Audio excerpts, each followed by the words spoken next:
தரமான பிஓபிஎஃப் சிஸ்டனை கேட்டு வாங்குங்க. தரமான பிஓபிஎஃப் ஜெஸ்டா. தரமான பிஓபிஎஃப் ஜெஸ்டா. தேநீரின் உன்னத கிளை. அழியா புகழ்பெற்ற தமிழ் திரையிசை ரசிகர்களின் மனங்களை கொள்ளை கொண்ட வாலிப கவிஞர் கவி மார்க்கண்டேயர் வாலியின் இறுதிக்கிரைகள் இன்று மாலை நடைபெற்றன.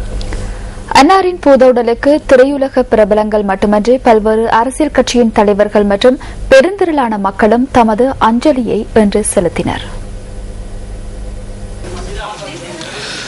சுகவீனமுற்ற நிலையில் நேற்று இயற்கை எய்திய கவிஞர் வாலியின் பூதவுடல் சென்னை ராஜா அண்ணாமலைபுரத்தில் உள்ள அவரது இல்லத்தில் மக்கள் அஞ்சலிக்காக வைக்கப்பட்டிருந்தது. இதன்போது திரையுலகத்தினர் திரண்டு அன்னாரின் பூதவுடலுக்கு அஞ்சலி செலுத்தியுள்ளனர்.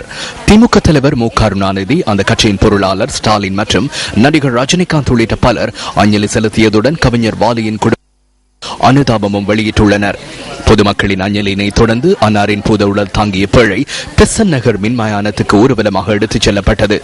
கொட்டும் மழையினையும் பொருட்படுத்தாது கவிஞர் வாலியின் இறுதி ஊர்வலத்தில் பெருந்திரளான திரையுலகத்தினர் பங்கேற்றனர்.